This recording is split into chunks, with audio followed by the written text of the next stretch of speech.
Before we begin tonight's journey through history, I would like to ask you to please subscribe to our channel and give this video a like if you find it helpful for your sleep and relaxation. Your support helps us continue creating these peaceful historical narratives for you. I would also love to hear from you in the comments below.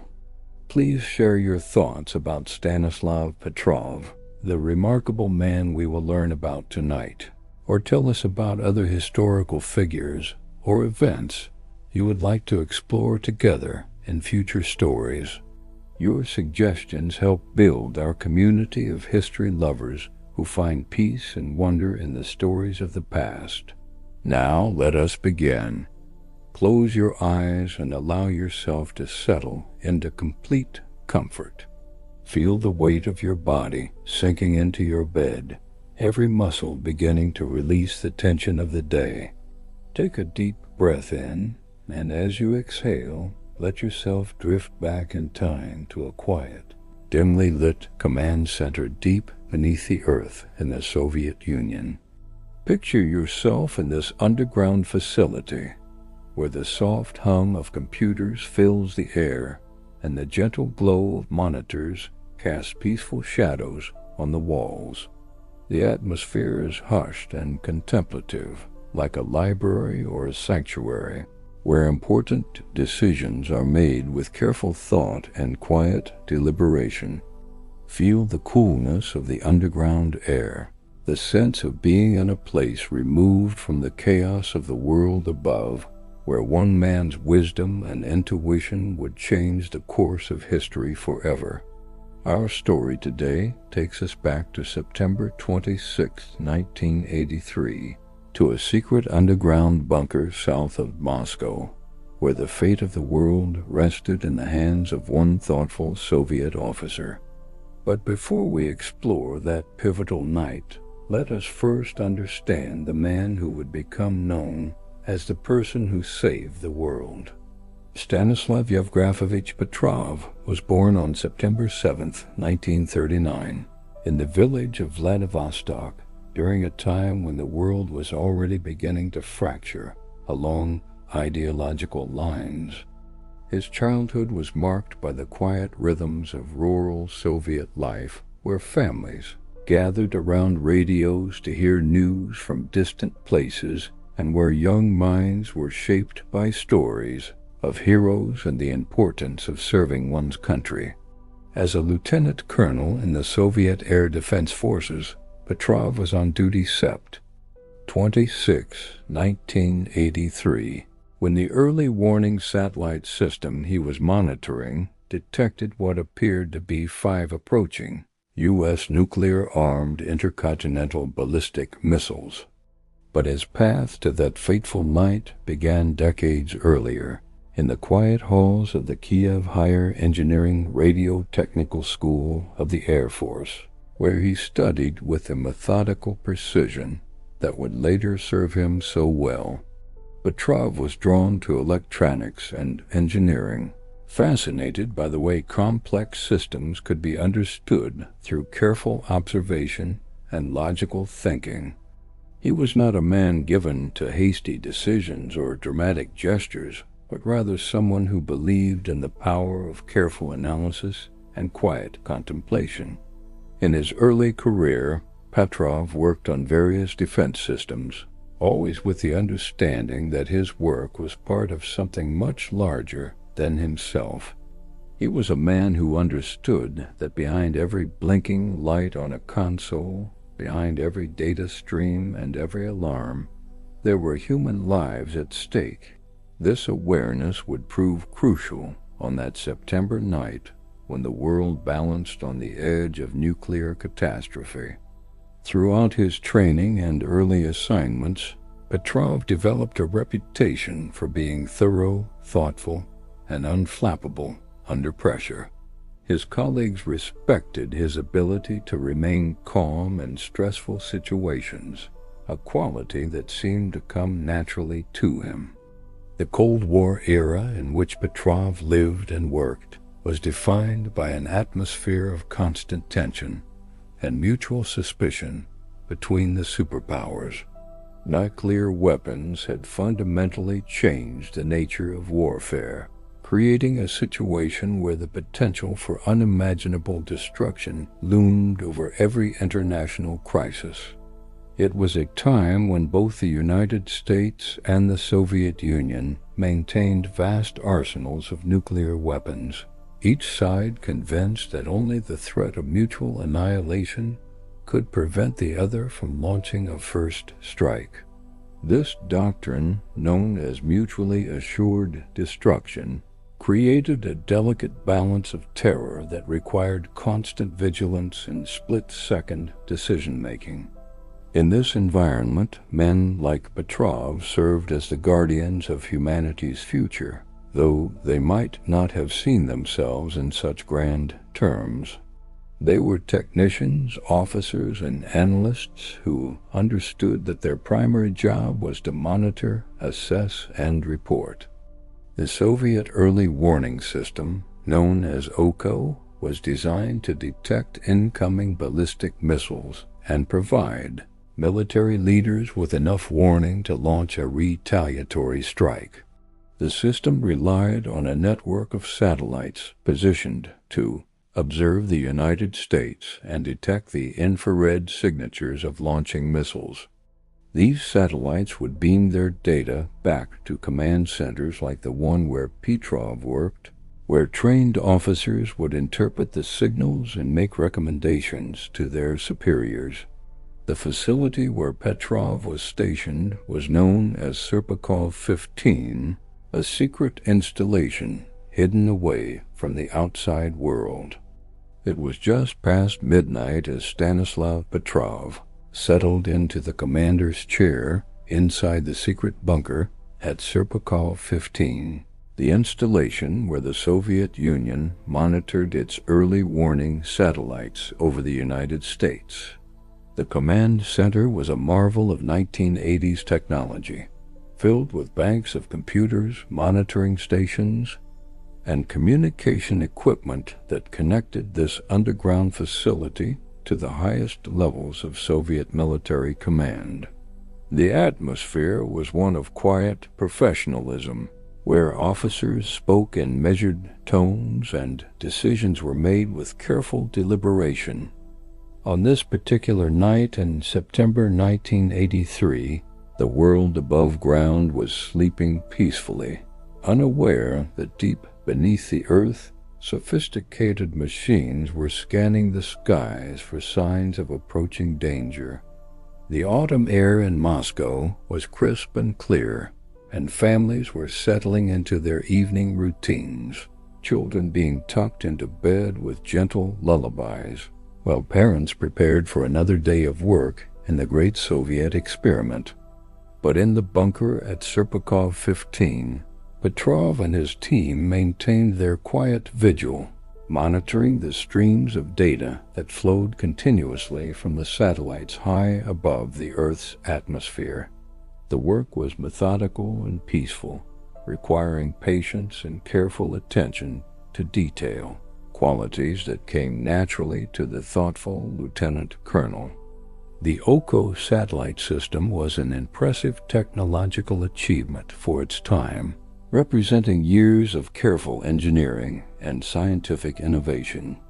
These satellites orbited the Earth at precise intervals, their sensitive instruments constantly scanning for the telltale signs of missile launches.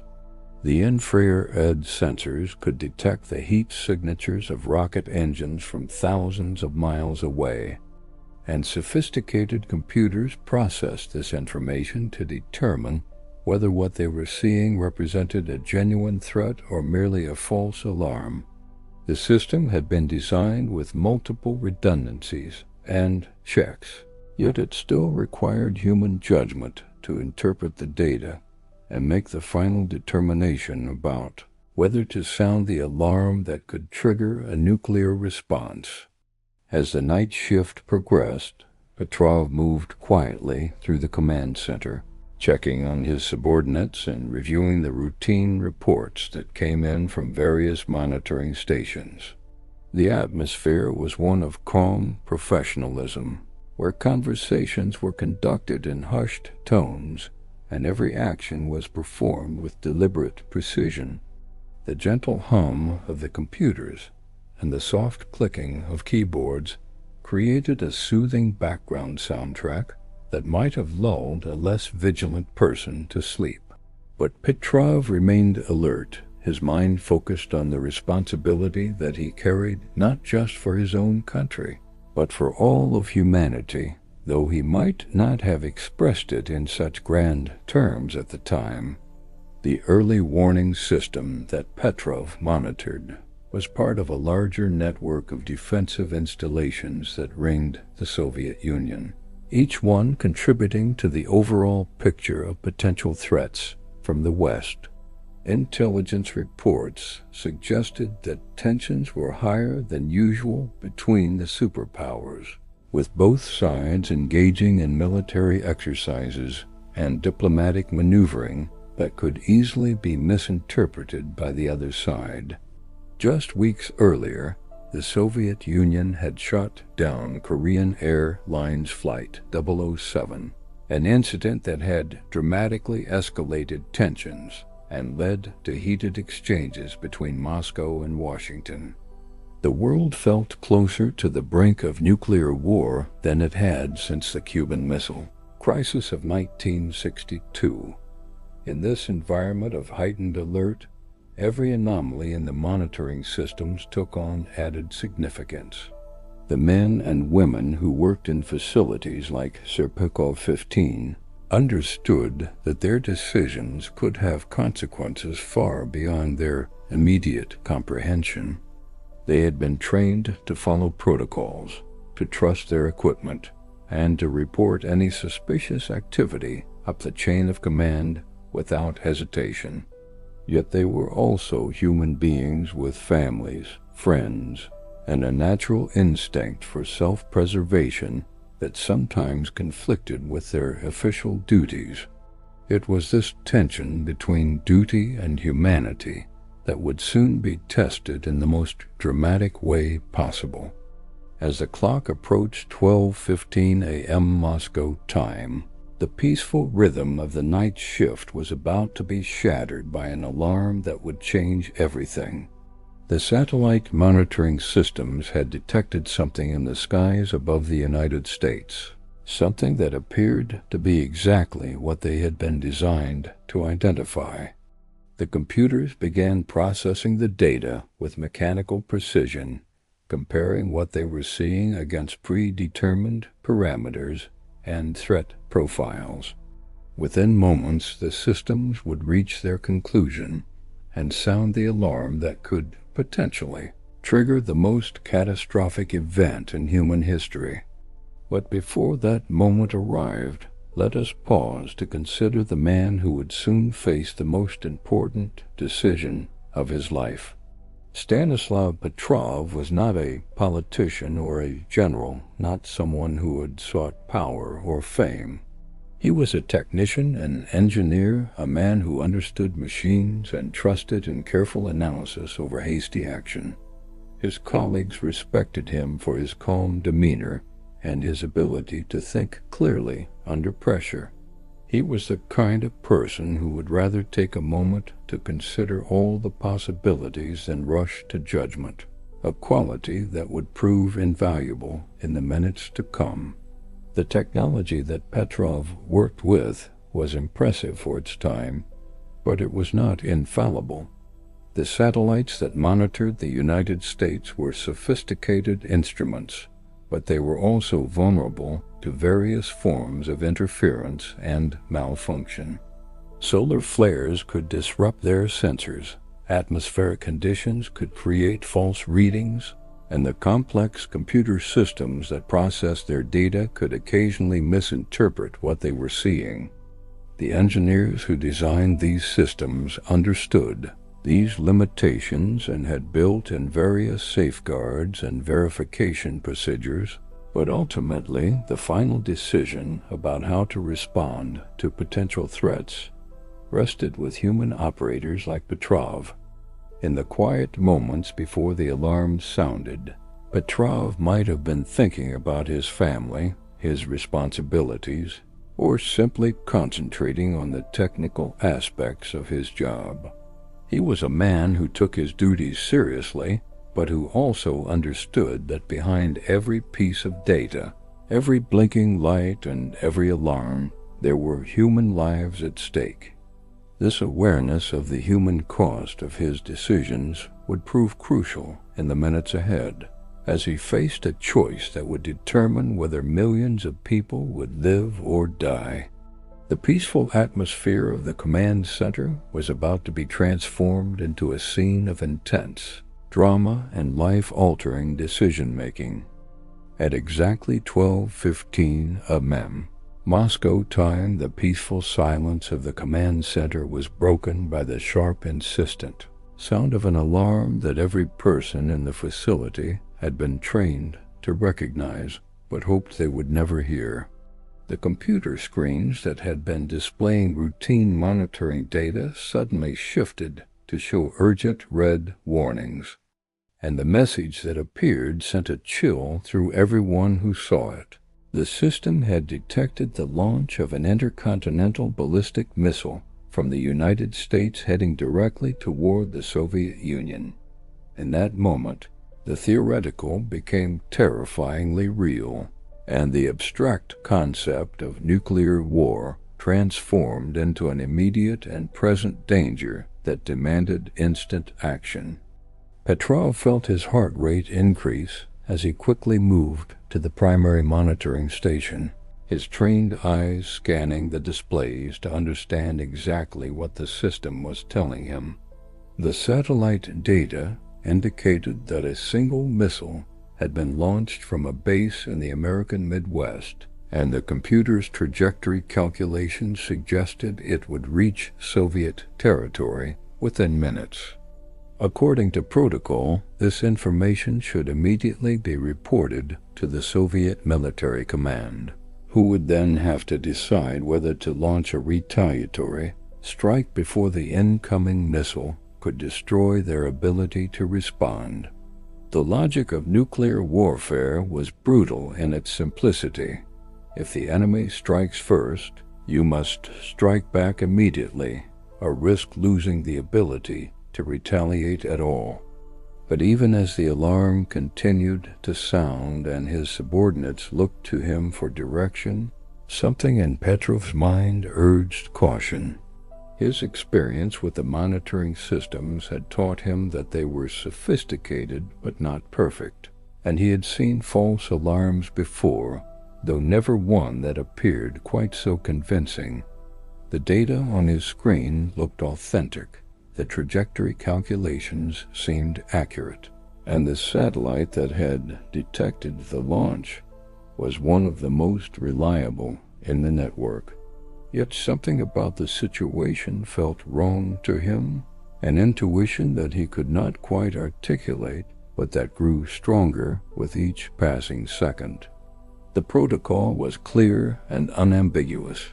Any detection of an incoming missile launch must be immediately reported to the Soviet General Staff, who would then inform the political leadership and prepare for retaliation. The entire system had been designed to minimize the time between detection and response, because in nuclear warfare, hesitation could mean the difference between survival and annihilation. Petrov's job was not to make strategic decisions or to second-guess the technology, but simply to relay the information accurately and quickly to those who would decide how to respond. Every minute of delay could potentially cost millions of Soviet lives if the incoming missile was real. Yet as Petrov stared at the flashing red warning on his screen, his analytical mind began to consider the broader context of what he was seeing. A single missile launch from the United States made little strategic sense, because American nuclear doctrine called for overwhelming force in any first strike scenario. If the United States were truly launching a nuclear attack, Logic suggested that they would fire hundreds or thousands of missiles simultaneously, not just one. The idea that America would risk everything on a single missile seemed inconsistent with everything that Petrov knew about military strategy and nuclear warfare theory. As these thoughts raced through his mind, the situation suddenly became even more alarming. The monitoring system detected a second missile launch, then a third, then a fourth, and finally a fifth. Now the computer screen showed 5 incoming intercontinental ballistic missiles, all apparently launched from different locations in the United States and all headed toward targets in the Soviet Union. The pattern looked more consistent with what might be expected from a coordinated attack, though it was still far fewer missiles than intelligence. Estimates suggested the Americans would use in a full-scale first strike. The additional detections made the situation more serious, but they also reinforced Petrov's growing suspicion that something was not right. The command center erupted in controlled chaos as technicians and officers rushed to verify the data and prepare the necessary reports for higher command. Telephone lines buzzed with urgent conversations, and the atmosphere of quiet professionalism was replaced by the tense energy of a crisis situation. Yet through it all, Petrov maintained his calm demeanor, continuing to analyze the information and consider his options. He knew that within minutes he would have to make a decision that could affect not just his own country, but the entire world. The weight of that responsibility was enormous, but he forced himself to focus on the technical aspects of the situation rather than its broader implications. One factor that troubled Petrov was the behavior of the satellite that had detected the launches.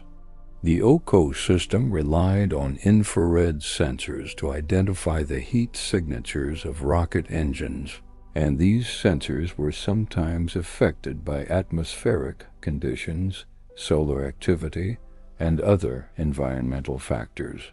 The satellite in question had been experiencing intermittent technical problems in recent weeks, though nothing serious enough to take it offline. As Petrov reviewed the technical logs, he noticed that the satellite had been passing through a region of space where it would be looking directly at the sun, a situation that could potentially cause false readings in its infrared sensors. The more Petrov analyzed the situation, the more convinced he became that what he was seeing was not a genuine nuclear attack, but rather a malfunction in the monitoring system. The timing of the detections, the number of missiles, and the technical status of the satellite all pointed toward a false alarm rather than a real threat. Yet he also knew that if he was wrong, if these were indeed incoming nuclear missiles, his hesitation could result in the destruction of his homeland and the death of millions of innocent people. The decision he faced was perhaps the most difficult that any human being had ever been called upon to make, balancing the possibility of technical malfunction against the certainty of nuclear catastrophe. As the minutes ticked by and the pressure mounted for him to report the missile detections to higher command, Petrov made a choice that would define his place in history.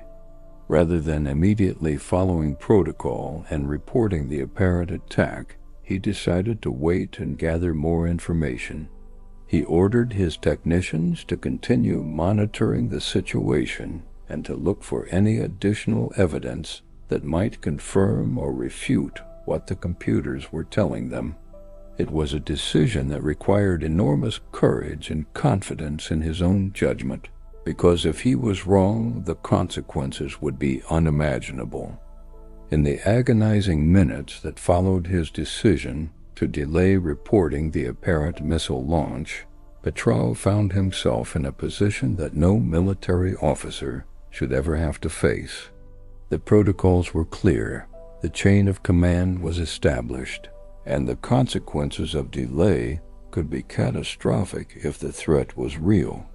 Yet something deep within his analytical mind continued to insist that what he was seeing on his screens was not the beginning of nuclear war, but rather a technical malfunction of unprecedented complexity.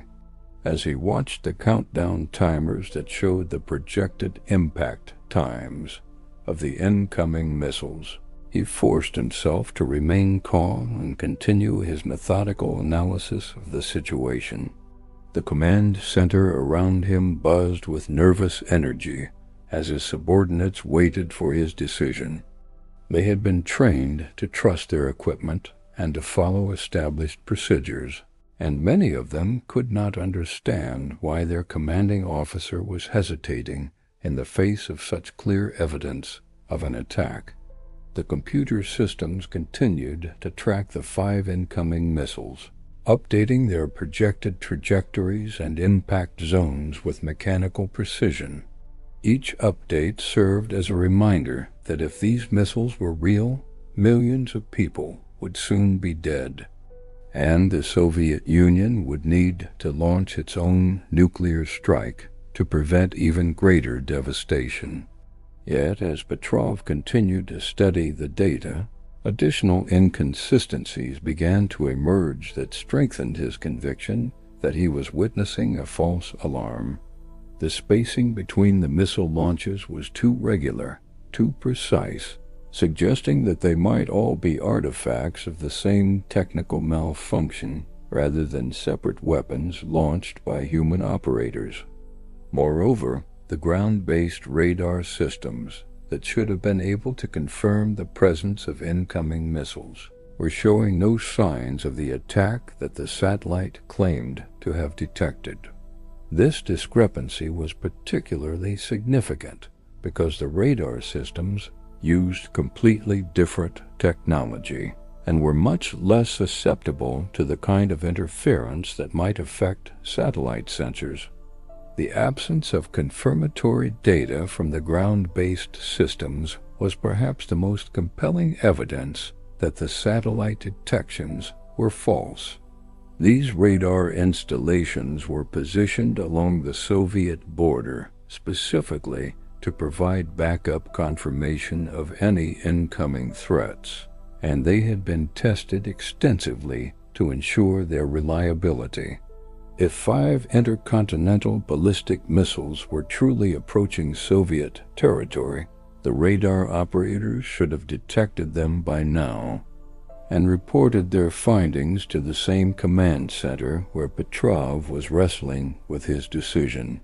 The fact that no such reports had arrived suggested that there was nothing in the sky except the normal air traffic that posed no threat to anyone. As the minutes passed and the projected impact times grew closer, the pressure on Petrov intensified dramatically. His superiors at the Soviet General Staff were expecting regular updates on the status of the early warning systems, and his continued silence would soon be noticed and questioned. The political leadership of the Soviet Union, including General Secretary Yuri Andropov, would need to be informed of any potential attack so that they could authorize a retaliatory strike before it was too late. The entire nuclear command structure was designed to function with split-second timing, and any delay in the decision-making process could prove fatal if the threat was genuine. But Petrov also understood that once he reported the missile detections to higher command, the situation would quickly spiral beyond his control. The military leadership would be forced to assume that the attack was real and would begin preparations for a massive nuclear response. The Soviet Union maintained thousands of nuclear weapons on high alert, ready to be launched within minutes of receiving the order. Once that process began, it would be extremely difficult to stop, even if additional evidence emerged that the initial detection had been a false alarm. The momentum of military protocol and the fear of appearing weak in the face of an enemy attack would likely overwhelm any attempts to reconsider the decision. The technical aspects of the situation continued to trouble Petrov as he reviewed the data streams from multiple monitoring stations. The satellite that had detected the launches was operating in a challenging environment, with its infrared sensors pointed directly toward the sun during the time of the alleged missile launches.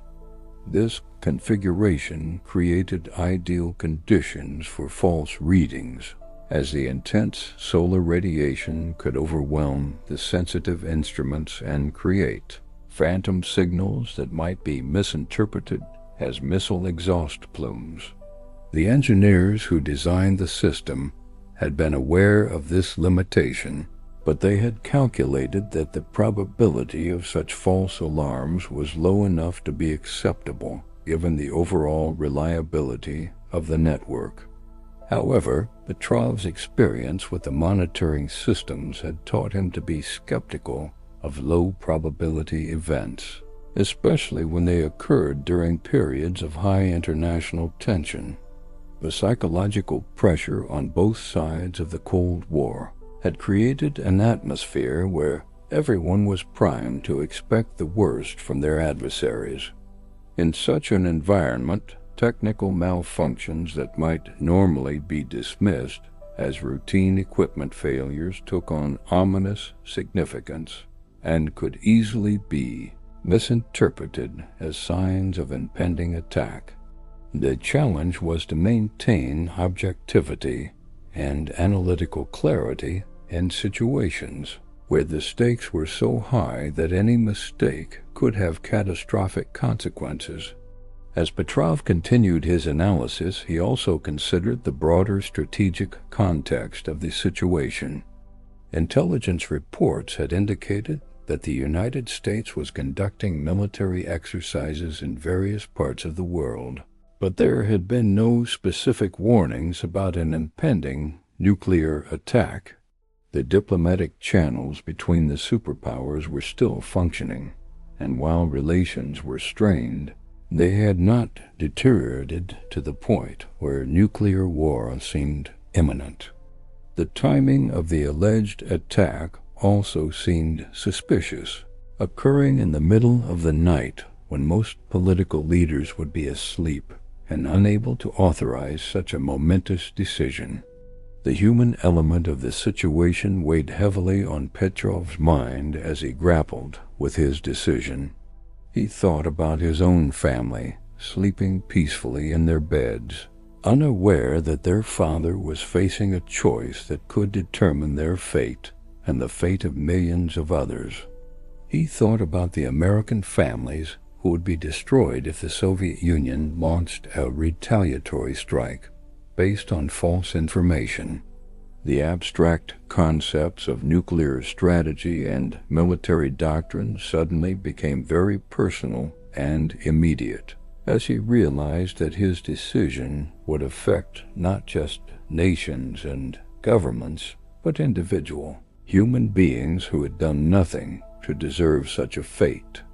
The weight of responsibility that Petrov carried in those crucial minutes was almost unbearable, yet he continued to function with the calm professionalism that had defined his entire career. He understood that panic and hasty decisions were the enemies of good judgment, and that the best way to serve his country and humanity was to maintain his analytical approach and trust in his own expertise. The training and experience that had brought him to this position had prepared him for difficult decisions, but nothing could have truly prepared him for the magnitude of the choice he now faced. As the projected impact times for the supposed missiles came and went, without any explosions or confirmatory evidence from ground-based systems, Petrov's conviction that he was witnessing a false alarm grew stronger with each passing minute. The computer screens continued to show the tracking data for the 5 missiles, but no actual impacts occurred at the predicted times and locations. This absence of physical evidence was perhaps the most definitive proof that the satellite detections had been erroneous, caused by some combination of technical malfunction and environmental interference rather than genuine nuclear weapons. The relief that washed over the command center was palpable, though it was tempered by the realization of how close the world had come to nuclear catastrophe. In the hours that followed, technical teams worked diligently to determine exactly what had caused the false alarm that had nearly triggered a nuclear war. Their investigation revealed that the problem had indeed been related to the satellite's infrared sensors, which had been confused by a rare alignment of sunlight, high-altitude clouds, and atmospheric conditions that created heat, signatures remarkably similar to those produced by missile launches. The computer systems had functioned exactly as they were designed to, interpreting the sensor data according to their programming and concluding that an attack was underway. The malfunction was not in the technology itself, but in the complex interaction between the equipment and the natural environment in which it operated. The incident report that Petrov filed with his superiors was carefully worded to emphasize the technical nature of the malfunction while downplaying the dramatic circumstances that had surrounded his decision-making process. He described the satellite anomaly in precise engineering terms, noting the environmental factors that had contributed to the false readings and the steps that had been taken to verify the accuracy of the initial detection. What he did not emphasize was the enormous courage and independent judgment that he had displayed in choosing to delay the report while he gathered additional information. In the bureaucratic language of military reports, his heroic decision was reduced to a footnote about following proper verification procedures. The Soviet military leadership, while pleased that a false alarm had been identified and contained, was also disturbed by the implications of the incident. The early warning system was supposed to be reliable and accurate, and the fact that it could generate such convincing false alarms raised serious questions about the overall effectiveness of the nuclear defense network.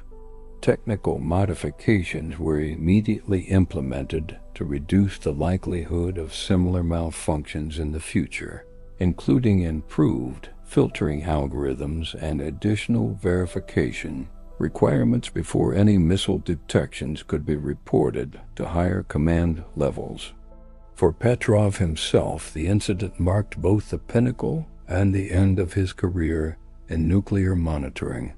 While his superiors recognized the wisdom of his decision to delay reporting the false alarm, they were also uncomfortable with the precedent that his actions had set. The entire nuclear command structure was based on the principle of immediate and unquestioning response to potential threats, and Petrov's independent judgment, while correct in this instance, challenged the fundamental assumptions upon which the system was built. Within months of the incident, he was quietly transferred to other duties, effectively ending his role in nuclear early warning operations. The broader implications of the September 26, 1983 incident were not fully understood until many years later, when the details of Petrov's decision became public knowledge. During the Cold War era, such incidents were classified as state secrets, and even the participants were often unaware of the full significance of their actions. It was only with the gradual opening of Soviet archives and the willingness of former officials to speak publicly about their experiences that the world learned how close it had come to nuclear war on that autumn night in 1983. The revelation that one man's judgment had prevented a global catastrophe sent shockwaves through the international community and led to renewed efforts to improve nuclear safety and communication between the superpowers. Petrov's story serves as a powerful reminder of the human element that exists within even the most sophisticated technological systems. No matter how advanced the computers, how precise the sensors, or how well designed the protocols, there are always situations where human judgment and intuition must play a decisive role. The engineers who created the early warning systems understood that they were building tools to assist human decision-makers, not to replace them entirely. The wisdom of that approach was dramatically validated by Petrov's actions on September 26, 1983, when his ability to think independently and question the technology may have saved millions of lives. In the years that followed the incident, Petrov lived quietly in retirement, rarely speaking publicly about his role in preventing nuclear war. He was not a man who sought fame or recognition, and he seemed genuinely uncomfortable with the attention that his story eventually received. When journalists and historians sought him out to learn more about that fateful night, he would often deflect their questions or minimize his own role in the events. To him, he had simply been doing his job, applying the analytical skills and careful judgment that had been expected of him throughout his career. The fact that his decision had prevented a global catastrophe was almost incidental to his own understanding of what had occurred. The incident also highlighted the precarious nature of the nuclear balance that had defined the Cold War era. The fact that a technical malfunction could have triggered a nuclear exchange between the superpowers demonstrated just how fragile the system of deterrence really was. Both sides maintained thousands of nuclear weapons on high alert, ready to be launched within minutes of detecting an attack, and the margin for error was vanishingly small. The September 26th incident was not the only close call during the Cold War, but it was perhaps the most dramatic example of how easily the world could have stumbled into nuclear war through a combination of technical failure and human error.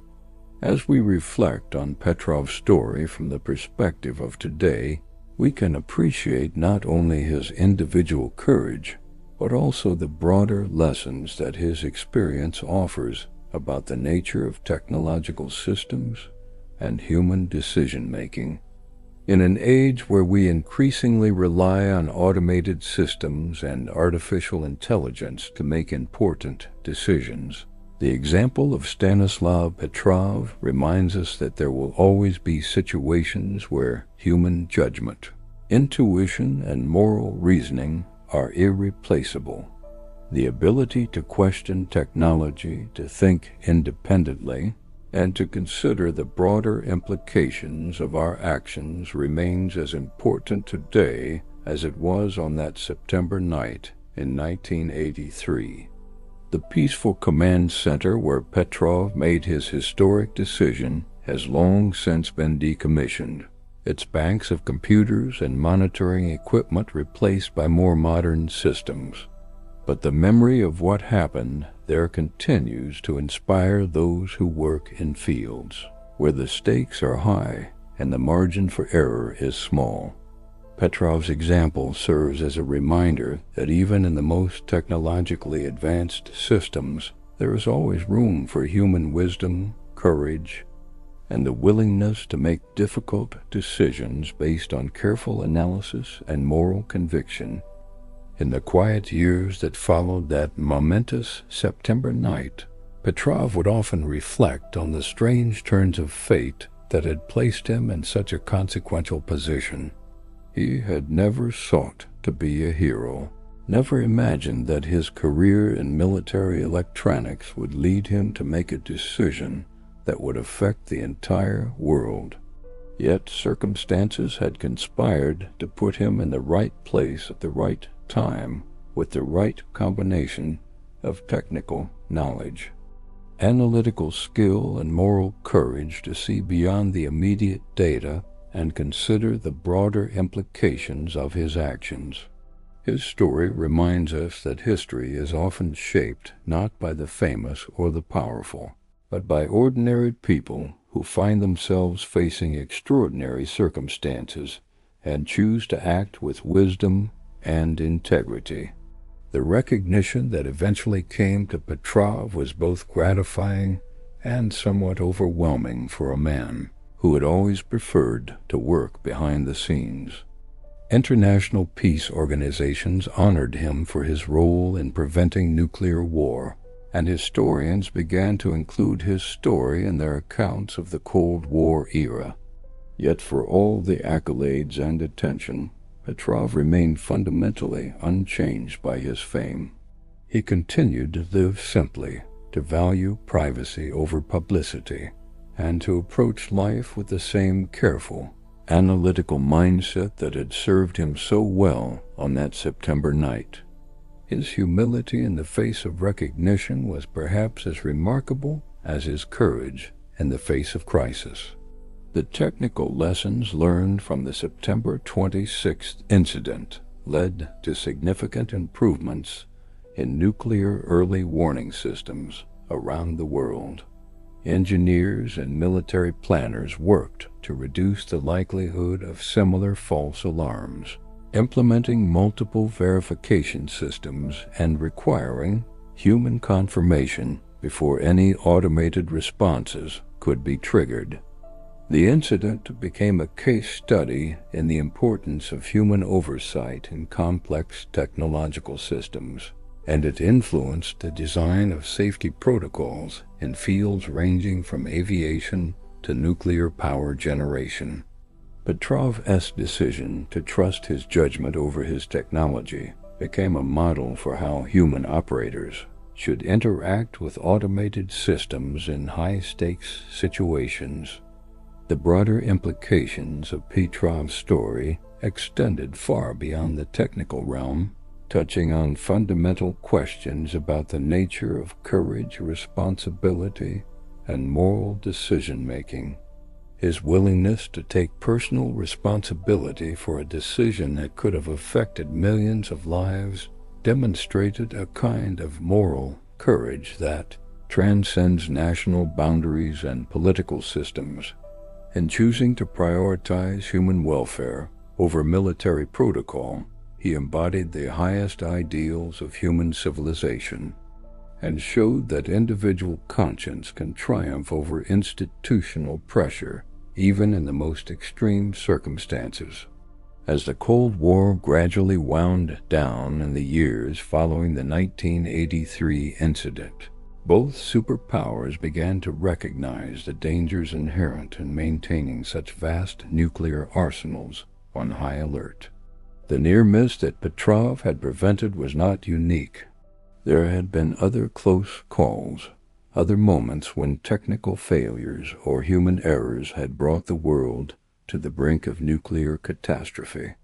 These incidents served as wake-up calls for political leaders on both sides, contributing to the arms control negotiations and diplomatic initiatives that eventually helped to reduce the nuclear threat and improve relations between East and West. The story of Stanislav Petrov also serves as a powerful reminder of the importance of individual agency in shaping historical events. In an age when we often feel powerless in the face of large-scale technological and political forces, his example shows that individual decisions can still make a profound difference. His choice to delay reporting the apparent missile attack was made by one person, in one moment, based on his own judgment and moral convictions. Yet that single decision may have prevented the most catastrophic event in human history, saving millions of lives and preserving civilization itself. The quiet heroism that Petrov displayed on that September night continues to inspire people around the world who work in fields where careful judgment and moral courage are essential.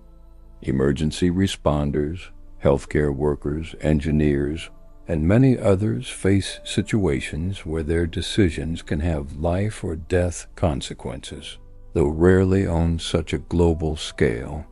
Petrov's example reminds them that the willingness to think independently, to question authority when necessary, and to prioritize human welfare over institutional protocols is not just admirable, but essential for a functioning society. In our modern world, where artificial intelligence and automated systems play increasingly important roles in decision-making, the lessons from Petrov's experience become even more relevant. As we delegate more and more responsibility to machines, we must remember that there will always be situations where human judgment, intuition, and moral reasoning are irreplaceable. The ability to step back from immediate data, to consider broader context, and to make decisions based on wisdom rather than just information remains one of the most important human capabilities. The peaceful command center where Petrov made his historic decision may be gone, but the spirit of careful analysis and moral courage that he embodied lives on in the work of countless individuals who face difficult decisions in their own fields. His story reminds us that heroism is not always dramatic or immediately recognized, but often consists of quiet moments of moral clarity when someone chooses to do the right thing despite significant personal and professional risks. As we conclude our journey through this remarkable story, let us take a moment to appreciate the profound impact that one person's decision can have on the world. Stanislav Petrov was not a political leader or a famous general, but a technician who understood that behind every piece of data, every alarm, and every protocol, there are human lives that matter. His willingness to trust his own judgment and to prioritize human welfare over institutional expectations may have saved our civilization from its greatest threat. Now, as our story comes to an end, allow yourself to settle more deeply into the comfort of your bed, feeling the warmth and safety of your surroundings. Let the image of that quiet command center fade gently from your mind, replaced by a sense of peace and gratitude for the wisdom and courage of those who have protected us from dangers we may never fully understand. Feel your breathing slow and deepen, your muscles relaxing completely as you reflect on the remarkable story of Stanislav Petrov, the man who prevented nuclear war through the simple act of thinking carefully and choosing wisely. Let your mind drift now toward peaceful sleep, carrying with you the inspiring example of quiet heroism and moral courage that we have explored together tonight. As you close your eyes and allow sleep to embrace you, remember that each of us has the capacity to make decisions that matter, to think independently, and to choose what is right even when it is difficult. Rest peacefully, knowing that there are people like Stanislav Petrov in the world, ordinary individuals who possess the extraordinary ability to protect and preserve what is most precious in human civilization. Sleep well, and may your dreams be filled with the same quiet wisdom and gentle courage that guided one man to save the world on a September night in 1983. Let the peaceful rhythm of your breathing carry you into deep, restorative sleep where the lessons of history become part of your own inner wisdom and where the heroism of the past inspires your own capacity for thoughtful, compassionate action in the days to come.